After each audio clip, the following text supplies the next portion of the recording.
those who are from outside the community, we are sort of bridging two different class periods, so we may see some movement, both in and out as the evening goes on, but I do want to go ahead and get started because we have some great panelists here and folks with lots of questions probably about how to find hope in a time of cynicism, so I don't want to lose our opportunity here.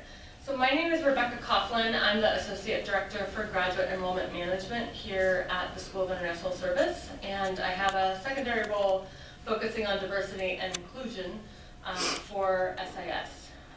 And it's with that hat on that I get to plan events like this under our Exploring Identity series. So we've done a number of different events focused on different identity groups, looking at how we need to kind of raise awareness around issues of diversity, both on our campus, in our community, in our field of international affairs, and then also thinking about where are there underrepresented voices that we need to make sure we magnify a bit, and where are there opportunities to create spaces where we can cross over some lines that we don't always tend to cross over in our day-to-day. So that's sort of the nature of the Exploring Identity series, and this is the first time we've done something with a Jewish-Muslim kind of focus, and we came to that because the Jewish-Islamic Dialogue Society approached us about partnering on an event. So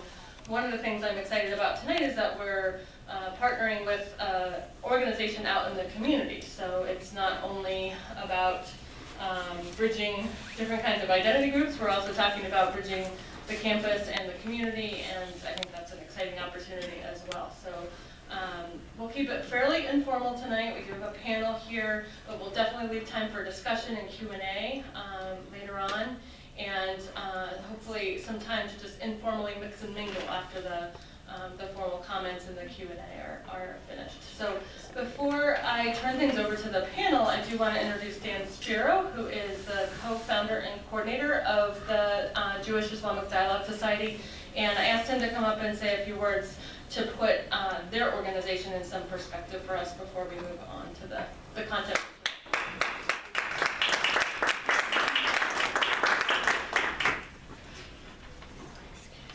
First of all, JIDS is thrilled to be here. I want to thank Rebecca and the American University for this, hopefully first, but hopefully not the last time we do this.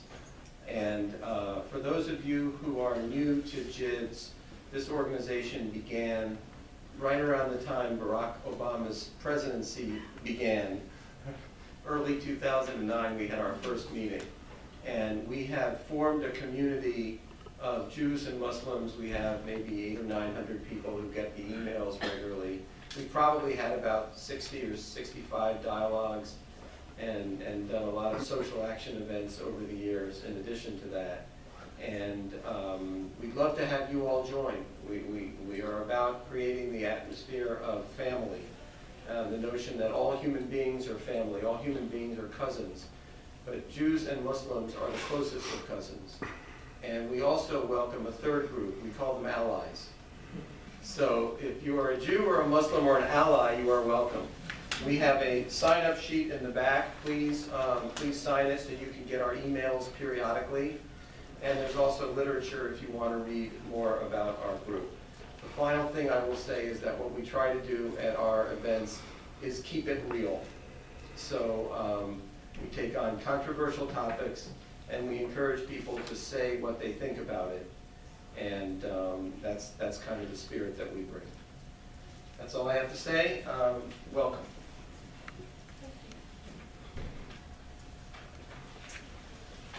All right, so I met quite a while ago now with Dan and Susan from JIDS to try to think about what would be a useful topic of conversation for both the campus community and the broader local community, and through a very interesting and enjoyable brainstorming session, we came to this event title, Finding Hope in a Time of Cynicism. And here we are in this week, and it seems like it's not every day you get to go to an event that talks about finding hope right now.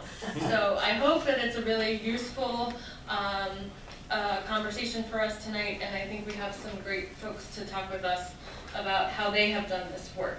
I have craftily found someone who can moderate this event much better than I, and so I'm just going to turn things over to him. Our own Professor Gregorian is the director of our International Peace and Conflict Resolution program. I happen to be an alum of that program, so I very much appreciate these opportunities to have open and constructive and real dialogue that we don't always find an opportunity to have in kind of day-to-day living.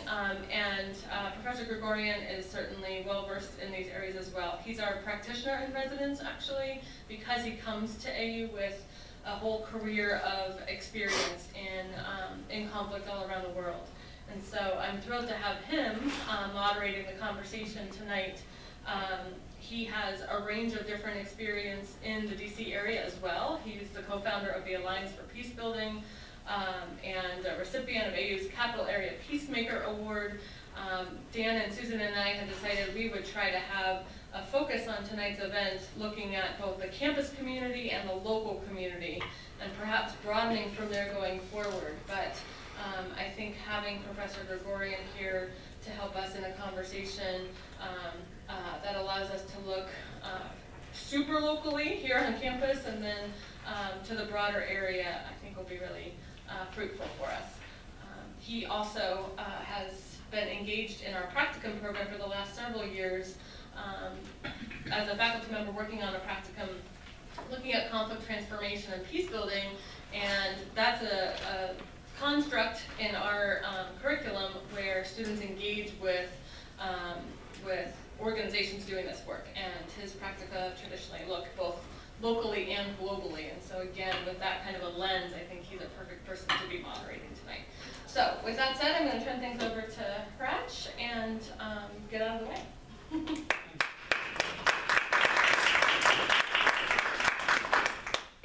Thank you, Rebecca. There are only two bad introductions, those that are too short and those that are too long. And yours was just right. I'm honored to be here. First for me. Thank you all for coming. It's good to be in the company of such distinguished panelists. I've been in the war and peace business about 37 years, and I've never expressed or experienced any cynicism. In fact, if you're in this business and you're a cynic, you should get out right away. It's really a field for optimists, and to quote, I think it's Dr. Johnson, cynicism is the last refuge of scoundrels. Maybe I'm just paraphrasing. So don't be a cynic, because you might be labeled a scoundrel. You know, when I teach my courses on conflict resolution, conflict management, conflict prevention, peace building, I often remind students early on that I don't believe in the term religious conflict. I don't think there is such a thing as religious conflict. I think there is conflict that's religion-based, but there's nothing inherent in religion, particularly the Abrahamic religions, that is necessarily violent or conflict prone. It is what is done in the name of religion by so-called conflict entrepreneurs to advance partisan, political, other aims that turns religion into something negative, where it has had such a history of positive effects on people's lives and intercommunal relations and all. To personalize this, my own religion, I'm a fallen Armenian apostolic. I was born in Iran. I was re-immigrated to the States in the late 50s. My father's family was from Tabriz, and my mother's family was from what is now Georgia, Tbilisi. And we settled in eastern Massachusetts, and I attended Boston University and Brandeis University, where I met a Jewish girl. So we now have 3 children and married and 2 grandchildren who carry the weight of the Armenian genocide and the Jewish Holocaust. So obviously these issues are of interest to me. I should also refer back to Tabriz for 1 second, because my namesake, Barton Gregorian, whose family grew up, he's now head of the Carnegie Corporation of New York, former president of Brown University and such. His family and my family grew up across the street from one another in Tabriz. And Barton told me on a number of occasions that there were Christian, Jewish, and Muslim kids in Tabriz that, mostly boys, by the way, it's almost always boys, young boys would on occasion bait each other with comments that were on the face fairly intolerant of the other's religion. But the policing in Tabriz was done by their parents and their own community. So if a boy on the street yelled something, a Christian boy at a Jewish boy, it'd be the priest that would come outside and grab him by the ear and take him inside and say, we don't do that. Some of that is lost, potentially, possibly because modern society has become so atomistic and people just move around too much and don't know each other personally the way they used to in smaller communities.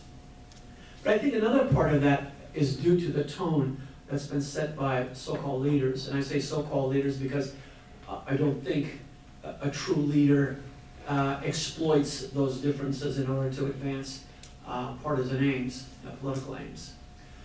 So I'm delighted that this dialogue is an active forum for people to talk to one another. I'm also delighted that we're dealing with an issue such as this at a time when I'm not cynical, but it's difficult sometimes to be optimistic. But it's also important to note that peace really begins with us and within small communities. And I work in very challenged countries where the leadership not only does not set a good example, but preys on its own people. And it's in those societies where most of the civic society, civic space has been crushed by the leaders, that it is faith-based organizations, and only faith-based organizations, that keep alive, keep hope alive, and that bring people together from different faiths to try to build peace from the bottom up. I've worked in Muslim countries, I've worked in Israel, I've worked in Africa, I've worked in East Asia, I've worked in Latin America, and the fact of the matter is, community peace building is one of the most important elements in any society's efforts to foster tolerance, contribute to sustainable development, stability, and a life of self-actualization. So with that, I think I've said enough about myself and about my work and my philosophy, as simple as it may be, to now introduce to you our distinguished panelists. Again, it's a matter of not saying too much and too little, so if I don't say enough about you, please, when you introduce yourself, say what I've left out. To my immediate left is Kay Halpern. As a daughter of cultural anthropologist parents, she spent a good part of her childhood in a Balkan village. Kay has always tried to understand different perspectives. She studied in the Soviet Union. As a college student, began her career working for the Joint Distribution Committee in Rome and Israel with Jewish refugees from the USSR. For the past few decades, her work as a senior analyst at the U.S. Government Accountability Office has focused largely on international development and global public health, primarily in sub-Saharan Africa. Kay has a JIDS, has been a JIDS member since close to the organization's inception. Next to Kay is Dr. Imad-ad-Dean Ahmad. Dr. Ahmad was born at sea to Palestinian refugee parents. He was raised in Pennsylvania. He graduated cum laude from a small place you might have heard of, Harvard College in Cambridge, in 1970, and in 1975 obtained an PhD in astronomy and astrophysics from the University of Arizona. He teaches an introductory course on Islam at the Wesley Theological Seminary and a course on changing views of the universe at the American University. I suppose that's both physical and existential. He has also taught honors courses in religion and progress and on religion, science, and freedom at the University of Maryland in College Park. I could go on, but I'm sure Dr. Ahmad will excuse me that I keep it brief in order to get the dialogue going. Next to Dr. Ahmad is Dr. Sahar Khamis. Dr. Khamis is an associate professor in the Department of Communication at the University of Maryland College Park and the former head of the Mass Communication and Information Science Department at Qatar University. She is an expert on Arab and Muslim media and co-author of the books Islam.com and Egyptian Revolution 2.0. She is the recipient of a number of prestigious academic and professional awards and a member of the editorial board of several journals in the communications field. Last but not least is our own Jason Benkendorf.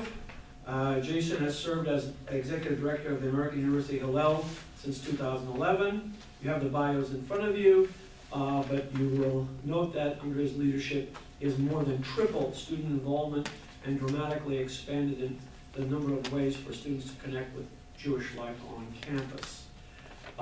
Jason holds a BA in political science, I'm proud to say, from American University, and an MBA from Johns Hopkins University. He studied at the Hebrew University of Jerusalem and the Shalom Hartman Institute in Jerusalem, and he has held fellowships with the Jewish Educational Service of North America and the AVI Chi Foundation. So, with no further ado, why don't we turn the floor over to our panelists. Would you like to start? Okay. First, I want to say how deeply, can everyone hear me? Mm-hmm. How deeply honored I am to be here. And it's more important now than ever that we have this discussion, especially in light of the divisive climate that has invaded this very campus, with intruders leaving racist symbols targeting African Americans, in light of those in power in our country today being hostile to peaceful, silent protests against racial injustice, in light of yet another horrific shooting, the worst in modern U.S. history, killing 59 people, at least 59 people, and wounding hundreds more. And I found myself thinking, oh, thank God the shooter wasn't Muslim. Oh, okay, sorry. I found myself thinking, thank God the shooter wasn't Muslim or connected, as far as we know, in any way to an extremist movement that claims to act in the name of Islam. And in light of so much more that sometimes we are afraid to even check the news. The words of the ancient Jewish scholar Hillel keep coming back to me again and again. I'm sure many of you know them. If I am not for myself, who will be for me? If I am only for myself, what am I? And if not now, when? These words bring to mind several images and concepts that embody both the challenges to engaging those who are different from ourselves and our ability to overcome those challenges. This is the larger context in which I want to frame Muslim-Jewish engagement. Three concepts in particular resonate with me.